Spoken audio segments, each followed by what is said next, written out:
3 గంటల పెట్టడం కరెక్ట్ అనే నేను భావిస్తున్నాను. ఎందుకంటే వైసీపీకి మామూలుగా ఇది ఒక అడ్డా ఉండేది. అది మారి ఇప్పుడు టీడీపీ ప్రభుత్వం ఇక్కడ పసుపుమయం అయ్యి గత 3 రోజుల నుంచి మనం చూస్తే ఎక్కడ చూసినా పసుపుమయమే కనిపిస్తుంది. ప్రజల్లో వచ్చిన చేంజ్ దానికి ఒక ఇది ఎగ్జాంపుల్గా చూపిస్తున్నాం. లాస్ట్ 1 ఇయర్లో టీడీపీ ప్రభుత్వం చేసిన మంచి పనులు, గత 5 సంవత్సరాలు వైసీపీ ప్రభుత్వం చేసిన అక్రమాలకి ఒక మారు పేరు రిజల్టే ఈ మహానాడికి ఇంతమంది వచ్చి ఆదరిస్తున్నారనే మనం చెప్పుకోవాలి. వైసీపీ ప్రభుత్వంలో రాగానే వాళ్ళు ప్రజావేదికను కూల్చేశారు. అంటే వాళ్ళ డిస్ట్రక్టివ్ ప్రభుత్వం అని రాగానే వాళ్ళే చెప్పేశారు.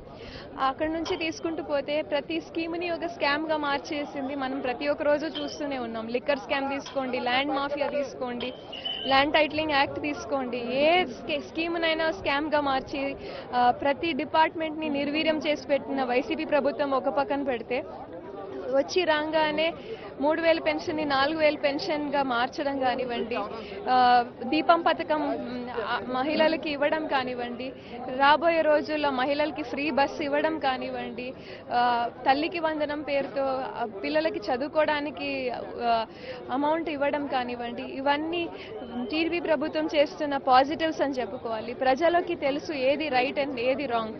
ఇదే కాకుండా యువతకి కావాల్సిన కొత్త కొత్త ఉద్యోగ అవకాశాలు కూడా గత 5 సంవత్సరాల్లో ఏవీ జరగలేదు. ఉన్న మంచి కంపెనీలు కూడా అన్ని వెనక్కి వెళ్ళిపోయిండే ఒక పరిస్థితి మనం చూసాం 5 సంవత్సరాల్లో.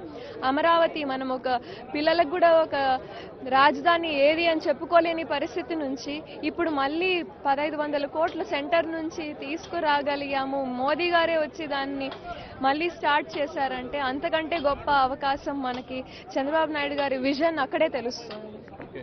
శంకర్రావు గారు, మీరు చెప్పండి.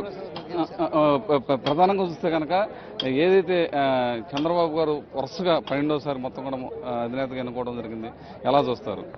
ఇది చాలా ఆనందం. ఆయన సేవలు ఈరోజు కాదు, గండిపేటలో కార్యకర్తలకి నాయకులకి ట్రైనింగ్ ఇచ్చిన దగ్గర నుండి ఈ రోజు వరకు ఒక నిబద్ధతో అకుంఠితమైన దీక్షతో అత్యంత లోతైన పునాదులు పార్టీకి వేసి దేశంలో ఏ ప్రాంతీయ పార్టీకి లేనంత క్యాడర్ని చేశారంటే అది కేవలం నారా చంద్రబాబు నాయుడు గారి యొక్క ఆయన క్రమశిక్షణ ఈరోజు ఈ పార్టీకని అటువంటి మహానుభావుడు ఈ పార్టీకి అధ్యక్షుడిగా ఉండడం నిజంగా మా అందరి అదృష్టం. ఈరోజు పార్టీ అత్యంత బలీయమైన పునాదులు వేసుకొని దేశంలోనే అత్యంత అక్షరాల సత్యం చేశారు. ఎందుకంటే గత 2 రోజులుగా జరిగిన మహానాడు గ్రాండ్ సక్సెస్ అయింది. ఈరోజు బహిరంగ సభ కూడా అనూహ్యమైన రీతిలో మొత్తం కూడా జనం తరలి వస్తున్న పరిస్థితి నెలకొంది.